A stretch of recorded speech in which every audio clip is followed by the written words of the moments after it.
ما تيجي النهارده نعمل أجنحة الفراخ اللي حقيقي هي مش واخدة حقها خالص في مطبخنا. نعمله النهارده بوصفة حلوة وإن شاء الله هتعجبكم.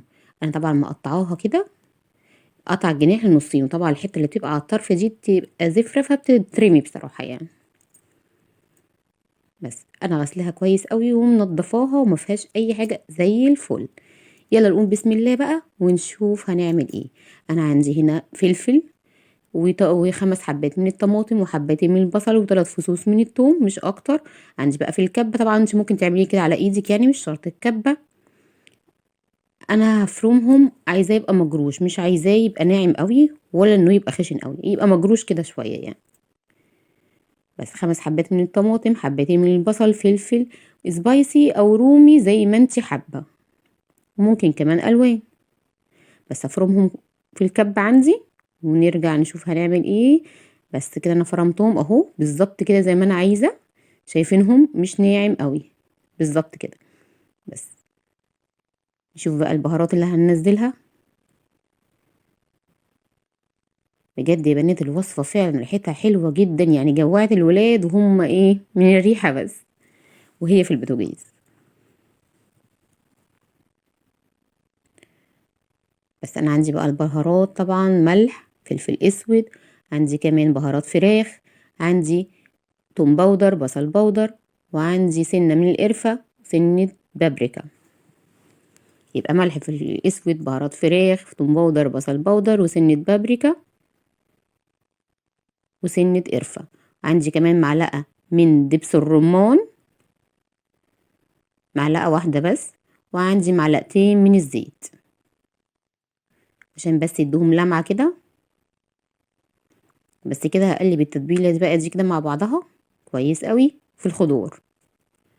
طبعا انت ممكن تعملي اي نوع حتة فراخ بيها، مش شرط الاجنحة بس يعني، بس انا حبيت اقول ايه ان الاجنحة كمان لازم تاخد حقها في مطبخنا، قليل لما بنعمل وصفات بيها. بس كده قلبت الخضار كله اللي عندي كويس قوي. عندي بقى كمان هنزل هنا بقى بدبابيس الفراخ. انا بعتذر، اجنحة الفراخ مش الدبابيس، الاجنحة. واقلبهم كويس قوي واتبلهم كمان مع الخضار ده كويس قوي. هي طبعا متصفية من المية، ما تسيبيش فيها مية. بس انا صفيتها من المية كويس قوي ونزلت بيها هنا على الخضار اللي عندي، وهقلب كويس عشان يتبل ويشرب من التتبيلة بتاعة الخضار دي. هسيبهم في التتبيلة دي بقى يعني من نص ساعة ساعتين على قد ما تقدري سيبيهم. انا سبتها الحقيقة نص ساعة بس بجد فعلا برضو كانت تحفة.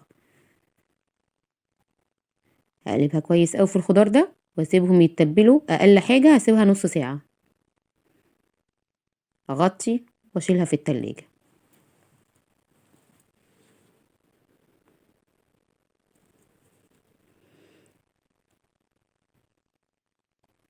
بس كده كده بعد النص ساعة يا بنات هنزل بقى هنا معلقة زيت فوق الوش، بس معلقة واحدة بس من فوق الوش بس عشان تلمع الأجنحة معايا، تديها لمعة كده حلوة في الشوي.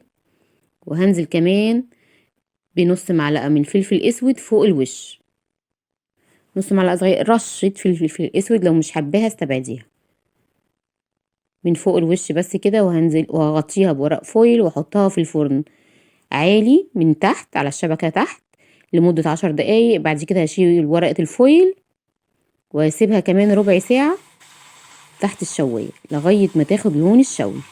يبقى هغطيها بورقة فويل واسيبها، احطها درجة حرارة عالية من تحت لمدة 10 دقايق. بعد كده هشيل الفويل واسيبها تحت الشواية لمدة ربع ساعة او لغاية ما تاخد لون معاكي كده، هي هتستوي بسرعة اصلا. هحط نقطة واحدة فحم، وهحط عليها نقطة زيت عشان بس تتبخر وتاخد ريحة الشوي. لو مش حابة المرحلة دي استبعديها، وبجد كانت قمر اهي ومستوية جدا. والصوص اللي تحت ده بقى مش عايزة اقولك انا ممكن اكله هو لوحدي، قدميها جنب رز ابيض او كليها لوحدها كده بالعيش او جنبي مكرونة محمرة مثلا، هتبقى حلوة جدا. يا رب تكونوا استفدتوا مني بأي معلومة النهاردة. اشوفكم في وصفة جديدة ان شاء الله، مع السلامة.